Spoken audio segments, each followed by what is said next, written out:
Sepak terjang Freddy Budiman dalam peredaran bisnis narkoba menunjukkan masifnya narkoba di Indonesia. Negeri ini sudah jadi pasar sekaligus produsen obat terlarang. Meski serangkaian peredaran narkoba dibongkar, bisnis ini tetap tumbuh dan tidak pernah mati.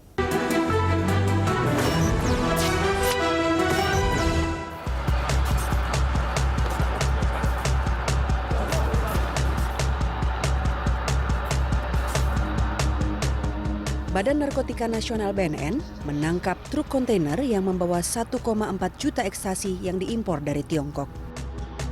Ekstasi pada bulan Mei 2012 ini didatangkan Sermatni Supriyadi menggunakan surat kooperasi Kalta Badan Intelijen Strategis atau BAIS TNI.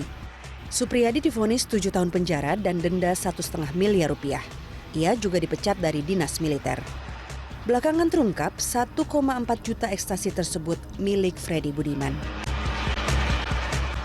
Dugaan keterlibatan TNI dalam bisnis narkoba ini diungkit Freddy Budiman dalam testimoni cerita busuk dari seorang bandit.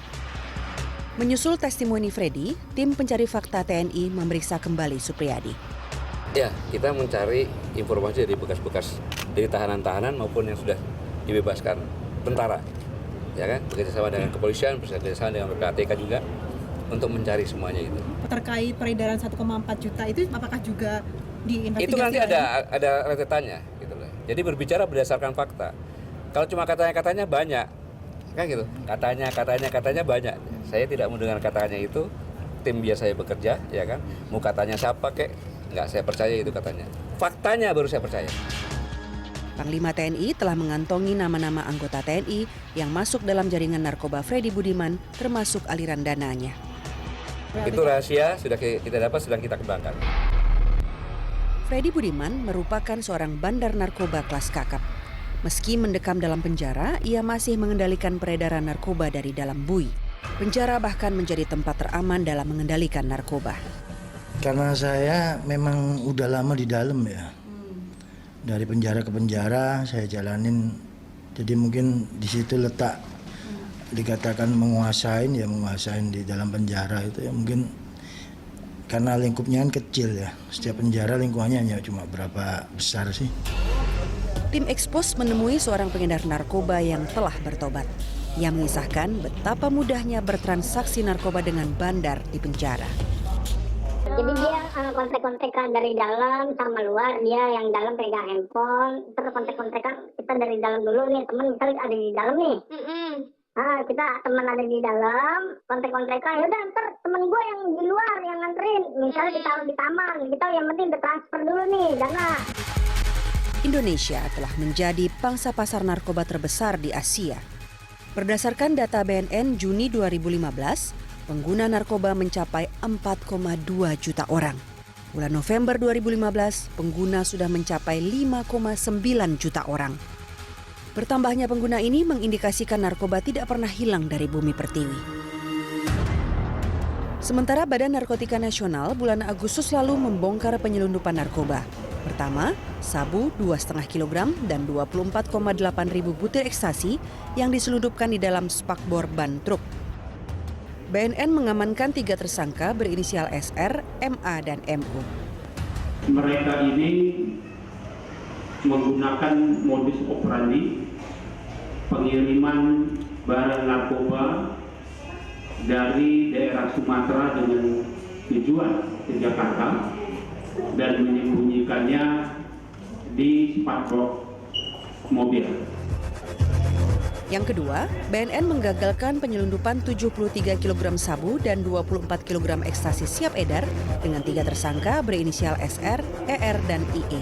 Pengungkapan ini merupakan pengembangan dari jaringan Malaysia yang ditangkap pada bulan Mei lalu.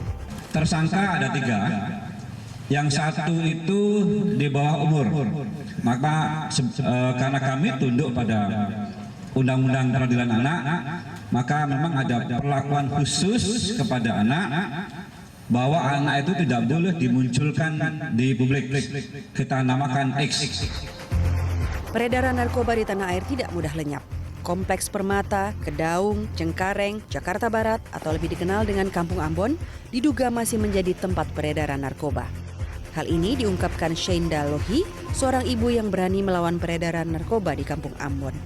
banyak pasien datang. Itu jam-jam berapa biasanya? Nggak tentu. Waktu hari Minggu saya mau ke gereja, jadi suami saya lagi panasin mobil ya, Innova yang situ. Ya. Jadi saya udah di dalam gitu. Ya. Saya lihat kan, wah PS nih. Saya lihat. Jadi itu orang langsung suruh masuk ke dalam, dia pergi cari barang. Bu, berapa sih pasaran sabu di sini, Bu? 1G 1,3. 1.300.000 ya. Kalau barang lagi istilahnya lagi susah 1,5, 1,8. Tapi tetap di Uber. Yeni Ritiauna Pitupulu yang merupakan fasilitator Daya Mas BNN sekaligus Ketua RW meyakini Kampung Ambon telah terbebas dari narkoba. Kampung Ambon sudah sangat kondusif, banyak perubahan. Saya tidak berkata bahwa 100% bersih karena saya nggak berani berkata seperti itu. Karena namanya narkoba pasti selalu berusaha untuk selalu ada di tengah masyarakat. Tapi kami harus bilang kondisi kampung kami sangat jauh berubah, tidak ada peredaran yang jelas-jelas terlihat.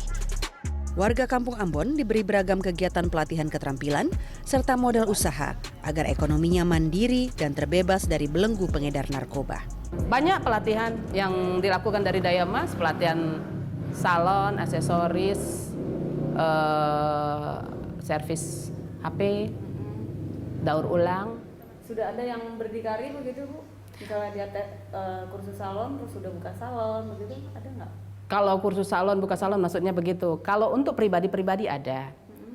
Tapi kalau untuk dari menjadi suatu salon yang besar, memang sampai saat ini belum. Itu sebabnya kemarin kami minta bantuan dana. Dari siapapun yang bisa membantu kami. Seperti kanker, narkoba terus berkembang meski barang haram itu terus diganyang. Mungkin Freddy Budiman hanya satu gembong dari sekian banyak yang berhasil diringkus aparat.